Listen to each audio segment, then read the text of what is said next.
Makinig po tayo kay Erice.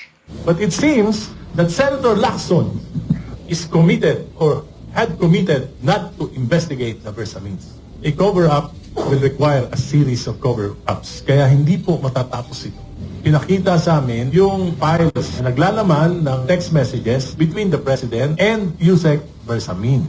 Nakalagay doon, 7 billion. Report siya kay Presidente, natanggap na lahat ng 7 billion. At susunod niya yung kwenta kung saan napunta yon. May mga napunta doon sa mga kandidato na alyansa, 11. 12 po yung kandidato na alyansa, 11 yung nabigyan. Lahat po nabigyan. Including Senator Lacson and Senate President Tito Soto nabigyan. Alam po na hindi naman nila alam kung saan galing yon. Kaya walang problema doon. Natural lang naman yung mga national candidates sinutulungan ng kanilang mga kapartido. May napunta kay Andrew E. 68 million. Okay, sa inyo walang problema yun. Ang linaw po Doon sa 7 billion, sa palitan ng text messages ni Pangulong Marcos at saka ni Yusek Bersamin, yung pong parte ng Pangulo, ang tumatanggap po si Yusek Bersamin. At mula po rito sa 7 billion na to, na tinanggap ni Yusek Bersamin, napakalinaw po na tumanggap lahat ng kandidato.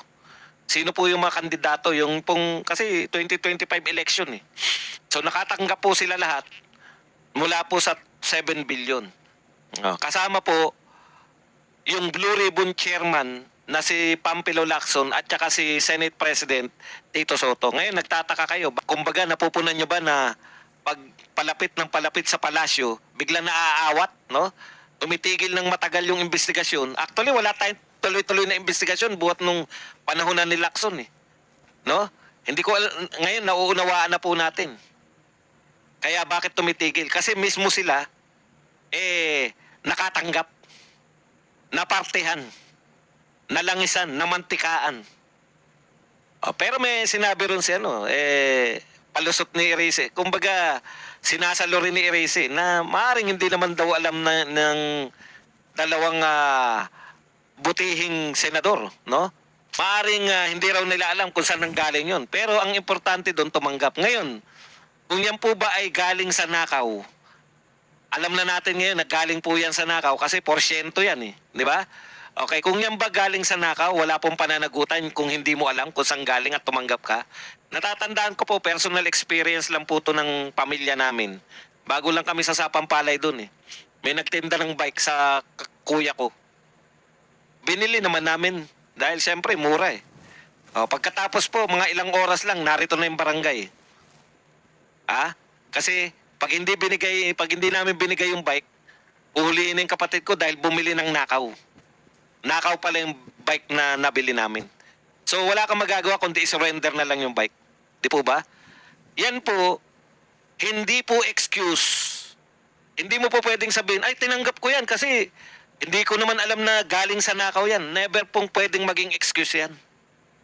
Nakatanggap po. Lahat po, lahat daw, 11 sa 12 kandidato, 11 yung nakatanggap. So isa lang po yung hindi nakatanggap.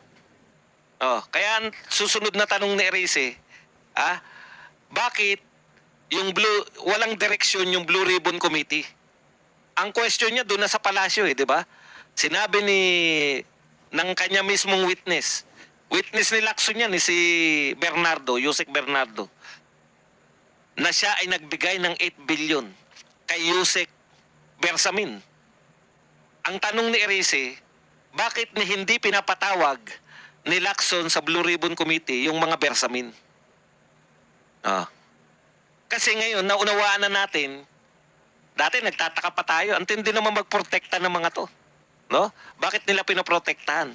Ngayon po, ngayon nalaman natin, natuklasan natin, na hindi po nila pinoprotektahan lang si BBM.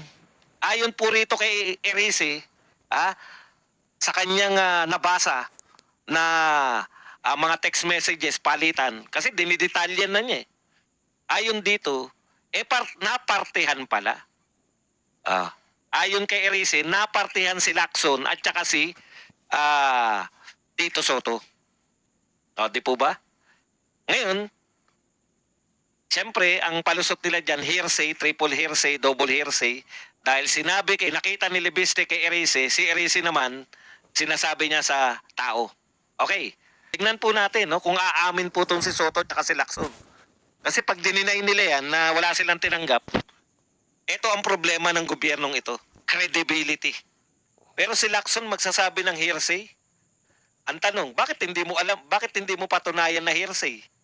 Ipatawag mo si Bersamin, ipatawag mo yung mga nagsasabi, maski si Libiste, pwede mong imbitahin, maski to sila Erese, bakit nila, hindi naman po magpe-press ko niyan si Erese nang hindi siya naniniwala eh. Ano yung dahilan nila para paniwalaan? In fact, pwede rin nalang makuha yan. Ebidensya, di ba? Kasi mahirap yan, i-deny lang ni Bersamin, pati po yung Globe o Smart kung kanino nag-text. Meron po silang kopya niyan. Imposibleng walang kopya yung Globe at Smart. Dalawa lang naman yan eh. Kung hindi Globe, Smart yung ginamit sa pagte-text.